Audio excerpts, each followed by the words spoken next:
let's continue on crustaceans. I will present you some results of the PhD I do at the Museum of Paris. And this PhD deals with epibioses on crustaceans, and especially on decapods in the fossil record. And I'd like to show you that this epibioses may reveal, in one hand, interesting insight on aspect of the ecology and the biology of partners, and in the other hand, the existence of true palaeosymbioses. So epibionts are very significant clues if you really take time to focus on, but this focus may be extremely arduous considering the scarcity of the epibiotic forms on fossil decapods. A key figure is 1.5%. This is the proportion of fossil decapods carrying an epibiotic form that I observed among some of the most important collections of crustaceans in Europe. And this figure strongly excludes all these more or less identified structures, which are structures of alteration, which permanently occur in platin calcs, like in decapods preserved in Solnhofen or in Lebanon. So this is strongly excludes. These epibiotic forms really represent the epibionts which resisted firstly to the decapod degradation, that is to say, some removal of the epicuticle for most of crabs, and also the preservation in 2 dimensions, which is not really interesting for the preservation of epibionts. And we have to have in mind that extant epibionts of decapods are entozoans, ascidians, sponges, or even bacteria. Sponges like on this little sponge crab, extant sponge crab. So much organisms which do not well fossilize. So I have to work with this small amount of epibiotic forms that I try to interpret. And here comes the problem of the identification, which, for instance, in these cases, would eliminate these two examples, which we are not able to recognize. And then comes the last distinction, which is if we have to deal with a post-mortem association or sim vivo one. And I'd like to show you that both of this kind of association may reveal different data in paleontology. And I'd like to present this to you by 2 studied cases. First one, which was found on this very early crab. This is a crab found in the Montlivautier limestones. It's in France. And this is Battonian in age. It's very early for a crab. And the second one on this Penaids from the Lagerstätte of Lavaux-sur-Rhône in France, which are Calovian in age. In the first case, we have this colonies of bryozoans on the cuticle, on the body of the crab. And in the second case, we have these colonies of calcifying bacteria. Here you have to trust me, because these structures were identified as calcifying bacteria, colonies of calcifying bacteria, in a long study that I don't have time to present you today. But these are colonies of calcifying bacteria. So let's observe the first case. So on this very early crab, we found this first colonies, very, very tiny colony of bryozoans, which was preserved, which was located on the preserved cuticle. This colony is 1.5 millimeter. So it's a very, very young colony, it's really tiny. And we were able to identify this colony as the species Reptile multisparsa incrustans, for a reason that I presented in my poster, so that it's not here anymore. And we then detected this second colony, which this time was an equivalent colony, which this time was preserved only as a basal imprint of the zoecia of the colony. And this one was located where the cuticle was split off.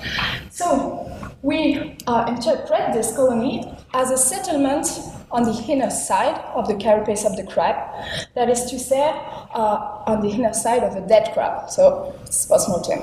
So we interpreted this Epibioses not as epizoozoans, but as episkeletozoans post-mortem. And this second colony was made of at least 40 zoecia, what corresponds to a time of growth of at least 1 or 2 months on a dead crab. So this is for the result. What does it tell us?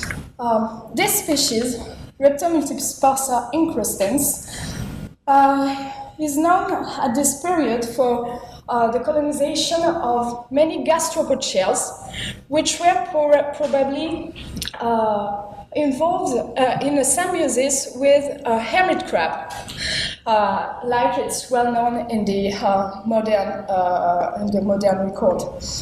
So this observation shows us that at this period there was not, for this species, selective strategies of the substrate by the larvae of these bryozoan colonies, and that only the more long-lasting substrates, which were immune to the bryozoans' burial, enabled their proliferation to the adult stage, and not like on our crab as a very young stage. And we can also wonder if there might be in the environment of this very early crab also hermit crab for this reason. And the second aspect deals with the time of exposure of the carapace, which is indicated by the size of the colony. It's 1 or 2 months. You have to know that in the modern record, this family of crabs is known for the extreme fragility of their carapace, which may not support big time of exposure after death before being destroyed.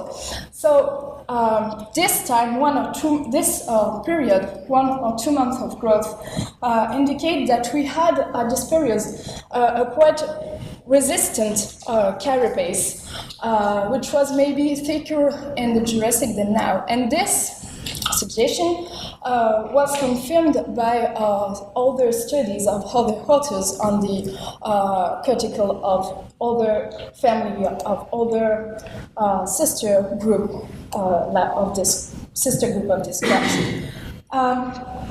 So just on the observation of this post-mortem association, you can have data on both ecology and biology, small data on both ecology and biology.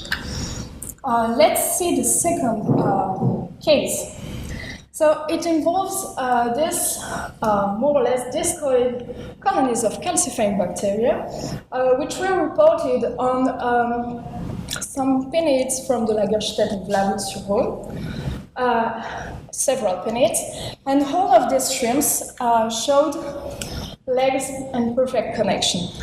This for decapods is very important. It really represents a very brief time of exposure after death, which may have impeded any settlement, post-mortem settlement. So this is the first argument for Sylvain association. I'd like to show you another argument which is, well, more convincing. After having found this colonies, we investigated the shrimps from equivalent environments in the collections of the museum, in the zoological collections of the museum.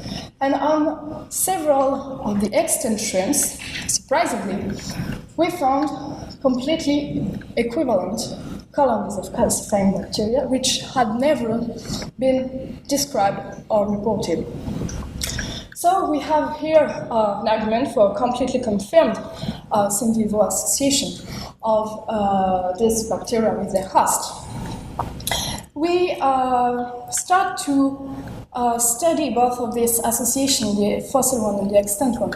And what we observed on both of it is I don't have time to really develop, but there was a probable feeding benefit of this bacteria depending on where they were located on the host, and this on both extant and fossil records. So we identified a benefit for the epibions. And what I want to show you is that there is also the impact on the host is also observable. Here you have cross-sections observed at the SEM of the the calcified colony on the decapod cuticle in both fossil in A and modern records in B, these two pictures. The bacterial colony is marked by the purple star and the decapod cuticle here by the green star. And what you can see in both cases, or for these cases, we can see that there is a very slight erosion of the cuticle just beneath the bacterial location. And so this is for these two cases. And here you can even see that there is a complete and important perforation of the decapod cuticle by the thickness of the calcified colony. So we were able to observe that there was a slight to strong erosive activity or action of this bacteria on the host. And the combination of these positive versus negative effects allowed us to conclude on a parasitic habit of this bacteria on their host.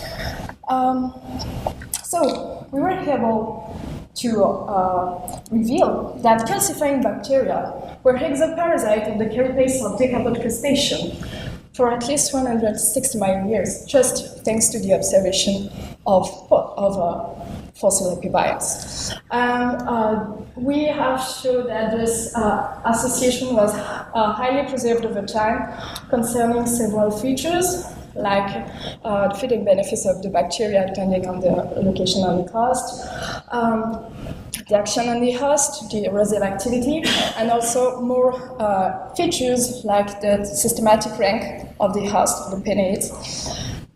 That's it.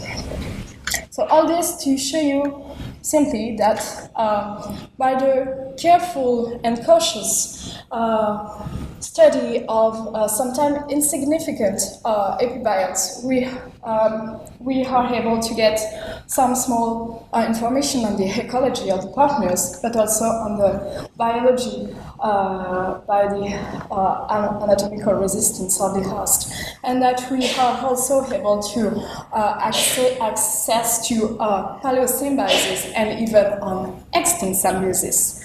That's why I will be pleased in the future to continue this thematic of palaeosymbioses and palaeoepibions on maybe other models than crustacean decapods on other kind of fossil taxa. So if you have any material in mind, don't hesitate. I could be interested. Thank you.